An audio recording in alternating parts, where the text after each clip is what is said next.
അപാരമായ ശാന്തി എന്താണെന്ന് നീ എന്നെങ്കിലും അനുഭവിച്ചിട്ടുണ്ടോ? പീറ്റർ എന്നോട് ചോദിച്ചു. 4 കൊല്ലങ്ങൾക്ക് മുൻപ് ഏഥൻസ് നഗരത്തിൽ വെച്ച് ഒരു വൈകുന്നേരം ആ വൃദ്ധൻ എന്നോട് ചോദിച്ചതാണ് ഈ ചോദ്യം. അന്ന് പകൽ മുഴുവൻ ഞങ്ങൾ ഏഥൻസിലെ പുരാതന ചരിത്ര സ്മാരകങ്ങളിലായിരുന്നു. പ്ലേറ്റോ, ദാർശനികനായ പ്ലേറ്റോ ശിഷ്യരോടൊത്ത് ചിന്തിച്ച് നടന്നിരുന്ന പാർക്ക്, സോക്രട്ടീസ് വിഷം കഴിച്ച ജയിലിൻ്റെ ഉമ്മറത്തെ തകർന്ന മാർബിൾ പടവുകൾ, BC 5-ാം നൂറ്റാണ്ടിൽ പെരിക്ലിസ് പണിത ബൃഹത്തായ അക്രോപൊലിസിൻ്റെ അചിന്ത്യ വിസ്മയം, നമ്മുടെ ആധുനിക ജീവിതങ്ങളെ അതിപുരാതനത്വത്തിൻ്റെ അപാരതയാൽ നിസ്സാരമാക്കുന്ന ഏഥൻസിലായിരുന്നു ഞങ്ങൾ. വൈകിട്ട് 4 മണിയായപ്പോഴേക്കും തിരികെ ഹോട്ടലിൽ വന്ന് കുളി കഴിഞ്ഞ് വഴിയരികിലെ പ്രസന്നമായ തുറസിൽ ഒരു കടയിൽ ഒരു ബിയർ കഴിച്ച് ഇരിക്കുമ്പോഴാണ് വൃത്തിയായി വസ്ത്രം ധരിച്ച, മെലിഞ്ഞ് ഉയരം കൂടിയ ആ വൃദ്ധൻ അരികിലെ കസേരയിൽ ഇരിക്കുന്നത് ഞാൻ ശ്രദ്ധിച്ചത്. അയാളുടെ സ്വർണ്ണ നിറമുള്ള മുടി മനോഹരമായി ചുമൽ വഴി താഴേക്ക് വളർന്നിരുന്നു. അയാളുടെ ചിരി ഒരു ഗ്രീക്ക് മാർബിൾ ശില്പത്തിലെ യവന രാജാവിൻ്റെ ചിരി പോലെ അഭിജാതമായിരുന്നു. പാതിയാക്കിയ പാനപാത്രം മേശപ്പുറത്ത് വെച്ചിട്ട് അയാൾ എന്നോട് ചോദിച്ച ചോദ്യമാണ് ഞാൻ ആദ്യമേ പറഞ്ഞത്. അപാരമായ ശാന്തി എന്താണെന്ന് നീ എന്നെങ്കിലും അനുഭവിച്ചിട്ടുണ്ടോ എന്ന്. അയാൾ ആ ചോദ്യം ചോദിക്കുമ്പോൾ ഒരു പുരോഹിതനോ മറ്റോ അൾത്താരയിൽ നിന്ന് ചോദിക്കുന്ന ഒരു സ്ഥിരം ഞായറാഴ്ച ചോദ്യം പോലെ വിരസമായി എനിക്ക് തോന്നിയെങ്കിലും അയാളുടെ അടുത്ത വാചകമാണ് എന്നെ അത്ഭുതപ്പെടുത്തിയത്. Please don't mistake me as a priest, I am a musician. അയാൾ പറഞ്ഞു. ഒരുപക്ഷേ താങ്കൾ കരുതുന്നത് പോലെ ഞാനൊരു പുരോഹിതനൊന്നുമല്ല, ഒരു വയലിനിസ്റ്റാണ് എന്ന്. പകൽ മുഴുവൻ നടക്കുകയായിരുന്നതിനാൽ ഞങ്ങൾക്ക്, റീനയ്ക്കും എനിക്കും, നല്ല ക്ഷീണമുണ്ടായിരുന്നു. ഒരു കുളി കഴിഞ്ഞതിൻ്റെ പ്രസരിപ്പ് മാത്രമേ ഞങ്ങളിൽ ഉണ്ടായിരുന്നുള്ളൂ. അയാൾ സ്വയം പരിചയപ്പെടുത്തി. ഞാൻ പീറ്റർ, ഗ്രീക്ക് നാഷണൽ ഓപ്പറയുടെ ഓർക്കസ്ട്രയിൽ പണ്ട് ഞാനൊരു വയലിനിസ്റ്റായിരുന്നു, അദ്ദേഹം പറഞ്ഞു. എൻ്റെ ഏഥൻസ് സായാഹ്നത്തിലേക്ക് ആനന്ദത്തിൻ്റെ പ്രസരിപ്പ് എത്ര പെട്ടെന്ന് പടരുകയായിരുന്നു. ഞാൻ ഇന്ത്യയുടെ ഔദ്യോഗിക റേഡിയോയുടെ ആർക്കൈവ്സിലാണ് ജോലി ചെയ്തിരുന്നത് എന്ന് പറഞ്ഞപ്പോൾ ഇന്ത്യൻ സംഗീതത്തെക്കുറിച്ച് താൻ തികച്ചും അജ്ഞനാണെന്ന് അദ്ദേഹം പറഞ്ഞു. പാശ്ചാത്യ ശാസ്ത്രീയ സംഗീതത്തെക്കുറിച്ച് ഞാനും അജ്ഞനാണെന്ന് തിരിച്ചും അദ്ദേഹത്തോട് പറഞ്ഞു. Are you free for the evening? സൗമ്യമായി അദ്ദേഹം എന്നോടും റീനയോടും ചോദിച്ചു, വൈകുന്നേരം ഫ്രീ ആണോ എന്ന്, സമയമുണ്ടോ എന്ന്. പീറ്ററിൻ്റെ ശബ്ദം ശ്രുതി ചേർന്ന വീണയുടെ ശബ്ദം പോലെ തോന്നി, അല്ലെങ്കിൽ ഒരു ചെറിയ മണിനാദം പോലെ തോന്നി, സൗമ്യം. എന്നിട്ട് അദ്ദേഹം പറഞ്ഞു, ഇവിടെ തൊട്ടടുത്ത് ഇന്നൊരു കച്ചേരിയുണ്ട്, നിങ്ങൾ ഗുസ്താവ് മെഹ്ലറെ കുറിച്ച് കേട്ടിട്ടുണ്ടോ എന്ന്. മെഹ്ലർ എന്ന മഹാനായ ആസ്ട്രോ ബൊഹീമിയൻ കമ്പോസറെക്കുറിച്ച് ഞാൻ കേട്ടിട്ടുണ്ട് എന്നതല്ലാതെ കൂടുതലൊന്നും അറിയില്ല എന്ന് പറഞ്ഞു. ഞാൻ എങ്ങനെയാണ് അദ്ദേഹത്തിനോട് മറുപടി പറഞ്ഞത്. അപ്പോൾ അദ്ദേഹം പറഞ്ഞു, എൻ്റെ കൂടെ 2 പേർക്ക് കൂടി വരാം, ഇന്ന് മെഹ്ലറുടെ 5-ാം നമ്പർ സിംഫണി ഇവിടെ അടുത്തുള്ള അലക്സാണ്ട്ര ട്രിയാൻറ്റി ഹാളിൽ ഉണ്ട് എന്ന്. 1 മണിക്കൂറിനകം പുറപ്പെടാമെങ്കിൽ പോകാം, അദ്ദേഹം പറഞ്ഞു. അസുലഭമായ ഒരവസരമായി ഞങ്ങൾ അതിനെ കാണുകയായിരുന്നു. യാത്രകൾ ചിലപ്പോൾ ഇങ്ങനെ അവിസ്മരണീയമായ, അചിന്ത്യമായ ചില അനുഭവങ്ങളിൽ നമുക്ക് തരും. കോൺസെർട്ട് ഹാളിലേക്ക് നടക്കുമ്പോൾ പീറ്റർ മെഹ്ലറെക്കുറിച്ചും അദ്ദേഹത്തിൻ്റെ 5-ാം നമ്പർ സിംഫണിയെക്കുറിച്ചും ഞങ്ങൾക്ക് ലളിതമായ ഭാഷയിൽ തന്നെ ക്ലാസ് എടുക്കുന്നുണ്ടായിരുന്നു. എന്നാൽ അത് വിശദമായ വിവരണം തന്നെയായിരുന്നു. അജ്ഞതയാൽ നിസ്സാരരായിരുന്ന ഞങ്ങൾക്ക് അത് വളരെ ഗുണകരമായിരുന്നു. ആധുനിക പാശ്ചാത്യ ശാസ്ത്രീയ സംഗീതത്തിലെ അസാധാരണരായ സംഗീത സംവിധായകരിൽ ഒരാളായിരുന്നല്ലോ ഗുസ്താവ് മെഹ്ലർ. ദരിദ്രമായിരുന്ന ഒരു ജൂത കുടുംബത്തിൽ പിറന്ന ഗുസ്താവ് മെഹ്ലർ ബൊഹീമിയയിൽ 1860 ജനിച്ചത്. അദ്ദേഹത്തിൻ്റെ ജീവിതം, പ്രത്യേകിച്ച് കൗമാര യൗവനങ്ങൾ, കടുത്ത യാതനകളിലൂടെ മഹാപ്രതിഭാ പ്രകാശനത്തിലേക്കുള്ള ഒരു യാത്രയായിരുന്നു. യാതനകളിൽ നിന്നും പ്രതിഭയിലേക്കുള്ള ഒരു യാത്ര. നാസി ഭരണകാലത്ത് അദ്ദേഹത്തിൻ്റെ സംഗീത ശില്പങ്ങൾ ജർമ്മനിയിൽ നിരോധിക്കപ്പെട്ടിരുന്നു. സംഗീതം നിരോധിക്കുന്നവരെ ഒരു അകലത്തിൽ നിർത്തണം, പീറ്റർ ഞങ്ങളോട് പറഞ്ഞു. അപ്പോൾ പ്ലേറ്റോയോ ഏഥൻസിൽ വെച്ച് ഞാൻ അദ്ദേഹത്തിനോട് ചോദിച്ചു. അപ്പോൾ ഒരു ചെറിയ ചിരിയോടുകൂടി അദ്ദേഹം പറഞ്ഞു, പ്ലേറ്റോയെ ശരിക്കും മനസ്സിലാക്കാത്തവരാണ് അങ്ങനെയൊക്കെ വിശ്വസിക്കുന്നത് എന്ന്. ഞങ്ങൾ സംഗീതശാലയിലേക്ക് പ്രവേശിച്ചു. ഞാൻ പെട്ടെന്ന് ഏറെ ചെറുതായതുപോലെ എനിക്ക് തോന്നി.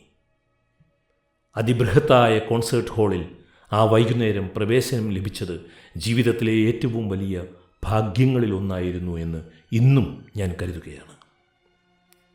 ജീവിതത്തിൽ അതിനു മുൻപും പിന്നീടും ഒരു പാശ്ചാത്യ ശാസ്ത്രീയ സംഗീത കച്ചേരി ലൈവായിട്ട് ഞാൻ കേട്ടിട്ടില്ല.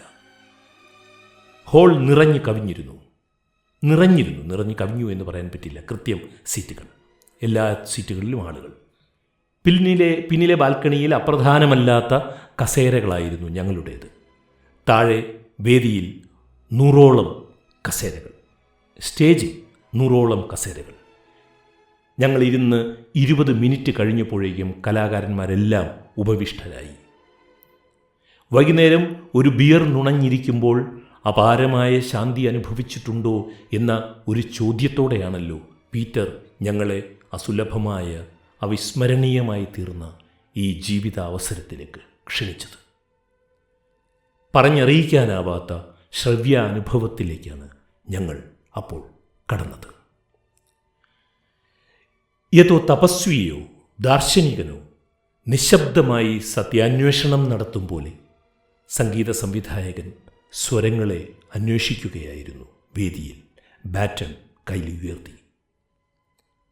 അദ്ദേഹത്തിൻ്റെ കൈകൾ മനോഹരമായി നൃത്തം ചെയ്യുകയായിരുന്നു. ശാന്തശിവൻ്റെ, പരമശാന്തശിവൻ്റെ നൃത്തം പോലെ. 4 പുല്ലാങ്കുഴലുകൾ, 3 ഓബോസ്, 3 ക്ലാർനെറ്റുകൾ, 3 ബസ്സൂണുകൾ, 4 ട്രംപറ്റുകൾ, നിരവധി വയലിനുകൾ, 20ഓ 30ഓ വയലിനുകൾ, സോളോസും എല്ലാം കൂടി 100ഓളം പേരടങ്ങുന്ന ഒരു സ്റ്റേജ്. സദസ്സിലാകട്ടെ പൂർണ്ണ നിശബ്ദത, ഇലയനങ്ങാത്ത നിശബ്ദത. കച്ചേരി തുടങ്ങുന്നതിന് മുൻപ് തന്നെ പീറ്റർ ഞങ്ങളോട് പറഞ്ഞിരുന്നു, ഈ സംഗീത ശില്പത്തിന് 5 ഖണ്ഡങ്ങളാണ് ഉള്ളത് എന്ന്. മെഹ്ലറുടെ 5ാം സിംഫണിക്ക് 5 ഖണ്ഡങ്ങളാണ് ഉള്ളതെന്ന്. ഇതിൽ 1ാം ഭാഗത്തിൽ ഒരു അന്ത്യയാത്രാ സംഗീതമാണ്. മുൻപൊരിക്കൽ ഈ ദില്ലി ദാലി എന്ന ഈ പോഡ്കാസ്റ്റിൽ സന്ദർഭവശാൽ ഈ ഭാഗത്തെക്കുറിച്ച് ഞാൻ പറഞ്ഞിട്ടുണ്ട്. അന്ത്യയാത്രാ സംഗീതം പെട്ടെന്ന് ഒരു കൊടുങ്കാറ്റിൻ്റെ വേഗത കൈവരിക്കുകയാണ്. പകർപ്പവകാശത്തിൻ്റെ കടുത്ത നിയമങ്ങൾ വരിഞ്ഞു മുറുക്കുന്നതിനാൽ ഈ ഭാഗങ്ങളൊന്നും തന്നെ എനിക്ക് ഈ പോഡ്കാസ്റ്റിൽ ഉൾപ്പെടുത്താൻ കഴിയില്ല. പോഡ്കാസ്റ്റിൻ്റെ അവസാനം അതിമനോഹരമായ ഒരു 11 മിനിറ്റിൻ്റെ ഖണ്ഡം ഉൾപ്പെടുത്താൻ ഞാൻ ശ്രമിക്കാം എന്ന് മാത്രം പറയുകയാണ്. ശ്രമിക്കാമെന്ന് മാത്രമേ എനിക്ക് പറയാൻ കഴിയൂ. 2ാം ഖണ്ഡം ഷെസോ എന്ന് പാശ്ചാത്യ ശാസ്ത്രീയ സംഗീതത്തിൽ അറിയപ്പെടുന്ന ഒരു ചെറിയ ഖണ്ഡമാണ്. 3ാമത്തെ ഖണ്ഡമായ എഫ് മേജറിലുള്ള അഡാജിയറ്റോ എന്ന അതിവിളംബിത ഖണ്ഡമാണ് എന്നെ അഭൗമം എന്ന് വിളിക്കാവുന്ന ഒരു ശബ്ദപ്രപഞ്ചത്തിലേക്ക് ആനയിച്ചത്. മനുഷ്യരാശി അതിൻ്റെ നിത്യാതിശായിയായ സൗന്ദര്യബോധങ്ങളിൽ ആവിഷ്കരിച്ച കലാലോകങ്ങൾ എത്ര തന്നെ മഹത്തരമാണ് എന്ന ചിന്ത അത്യാദരത്തോടെ ഞാൻ ആ സംഗീതശാലയിൽ ഇരിക്കവേ ഓർക്കുകയായിരുന്നു. ഞാൻ പീറ്ററിനെ നോക്കി. പീറ്റർ അനങ്ങാത്ത ഒരു മാർബിൾ പ്രതിമ പോലെ ഇരുന്ന് സംഗീതശില്പം ആസ്വദിക്കുന്നുണ്ടായിരുന്നു.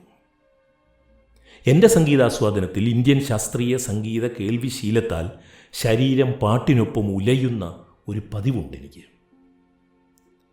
പക്ഷെ ഞാനും പീറ്റർ ഇരിക്കും പോലെ അനങ്ങാതെ ഇരുന്നു. 5ാം നമ്പർ സിംഫണി 5-ാം സിംഫണി സംഗീതശില്പത്തിൻ്റെ അവസാന ഭാഗം റോണ്ടോ എന്നറിയപ്പെടുന്ന ഭാഗമാണ്. കൃത്യം 7 മണിക്ക് ആരംഭിച്ച കച്ചേരി 8:20 അവസാനിച്ചു. സംഗീതശാലയിലെ ചുവന്ന പടവുകൾ ഇറങ്ങുമ്പോൾ ഞങ്ങൾ പീറ്ററിനോട് ഒന്നും സംസാരിച്ചില്ല. അദ്ദേഹത്തിന് അറിയാമായിരുന്നു ഞങ്ങൾ അപരിചിതമായ ഒരന്തരീക്ഷം, സംഗീതാന്തരീക്ഷം നൽകിയ മാസ്മരികതയിൽ കുരുങ്ങിക്കിടക്കുകയായിരുന്നു എന്ന്. സംഗീതശാലയിൽ നിന്നും പുറത്തു വന്നപ്പോൾ ഏഥൻസ് നഗരവീഥി വെളിച്ചത്തിൻ്റെ ഒരു നദിയായി മാറിക്കഴിഞ്ഞിരുന്നു. രാത്രിയിൽ ആളുകൾ അങ്ങനെ ആഹ്ലാദചിത്തരായി നടക്കുകയാണ്. പക്ഷെ പീറ്റർ പറഞ്ഞു, ഞങ്ങളുടെ രാജ്യം വലിയ കടക്കെണിയിലാണ്. ഈ ആഹ്ലാദം ഒന്നും കണ്ട് നിങ്ങൾ തെറ്റിദ്ധരിക്കണ്ട എന്ന്. വഴി കുറുകെ കടന്ന് ഞങ്ങൾ താമസിക്കുന്ന ഹോട്ടലിൻ്റെ അരികിലെത്തി. അടുത്തുള്ള കടയിൽ കയറി രാത്രിയേക്കാൾ കറുത്ത കാപ്പി വാങ്ങി കുടിച്ചുകൊണ്ടിരിക്കുമ്പോൾ ഞങ്ങൾ പീറ്ററിനോട് നന്ദി പറഞ്ഞു ആ സായാഹ്നത്തിന്. അയാൾ പറഞ്ഞു, എൻ്റെ മകനും ഭാര്യയ്ക്കും വേണ്ടിയുള്ളതായിരുന്നു ഇന്നത്തെ ടിക്കറ്റ്. എന്നാൽ എന്തോ പറഞ്ഞ് വഴക്കുണ്ടാക്കി അവർ തെറ്റി. അവർക്ക് ഈ രാത്രി മെഹ്ലറെ കേൾക്കാനുള്ള മാനസികാവസ്ഥയില്ല. അത് നിങ്ങൾക്കൊരവസരമായി എന്ന് വിചാരിച്ചാൽ മതി. എന്നിട്ട് പീറ്റർ ചോദിച്ചു, സിംഫണി 5-ൽ ഏറ്റവും ഇഷ്ടപ്പെട്ട ഭാഗം ഏതാണ് എന്ന്. ഞാൻ പറഞ്ഞു, 3-ാം ഖണ്ഡമായ അതിവിളംബിതമായ അഡാജിയറ്റോ എന്ന്. അദ്ദേഹം തിരുത്തി, അഡജറ്റോ എന്ന് പറയണം. ഈ ഖണ്ഡമാണ് 9/11 അനുസ്മരണത്തിൽ അവതരിപ്പിക്കാറുള്ളത് എന്നും ചിലപ്പോഴൊക്കെ അവതരിപ്പിക്കാറുള്ളത് എന്നും അദ്ദേഹം പറഞ്ഞു. ഈ പോഡ്കാസ്റ്റ് ഇവിടെ അവസാനിക്കുകയാണ്. നിങ്ങളിൽ എത്ര പേർക്ക് ഇത് ഇഷ്ടമായി കാണും എന്നെനിക്കറിയില്ല. എൻ്റെ മനസ്സിനെ അഗാധമായി സ്പർശിച്ച ഒരു സായാഹ്നത്തിൻ്റെ ഓർമ്മയായിരുന്നു ഈ പോഡ്കാസ്റ്റ്. ചെവി തന്ന സുമനസ്സുകൾക്ക് നന്ദി. ഹൃദയത്തിൻ്റെ അഗാധതയിൽ നിന്നുമുള്ള, ആഴത്തിൽ നിന്നുള്ള നന്ദി. ഇനി നിങ്ങൾ കേൾക്കാൻ പോകുന്നത് മെഹ്ലറുടെ 5-ാം സിംഫണിയിലെ 3-ാം ഖണ്ഡമാണ്. കണ്ണടച്ച് ഹെഡ്ഫോണുകൾ ഉണ്ടെങ്കിൽ ഹെഡ്ഫോണിലൂടെ ഇത് കേട്ടാലും. ലോകപ്രശസ്ത ഓസ്ട്രിയൻ സംഗീത സംവിധായകൻ ഹെർബർട്ട് വോൺ കരാജൻ അവതരിപ്പിച്ചതാണ് ഈ മെഹ്ലർ ഖണ്ഡം. ഞാൻ എസ് ഗോപാലകൃഷ്ണൻ മഹാനായ കരാജന് വേണ്ടി ഇവിടെ പിന്മാറുകയാണ്. അപാരമായ ശാന്തി നിങ്ങൾ അനുഭവിച്ചിട്ടുണ്ടോ? പോഡ്കാസ്റ്റ് ഇവിടെ സമാപിക്കുന്നു. സംഗീതഖണ്ഡത്തിലേക്ക് പോകാം.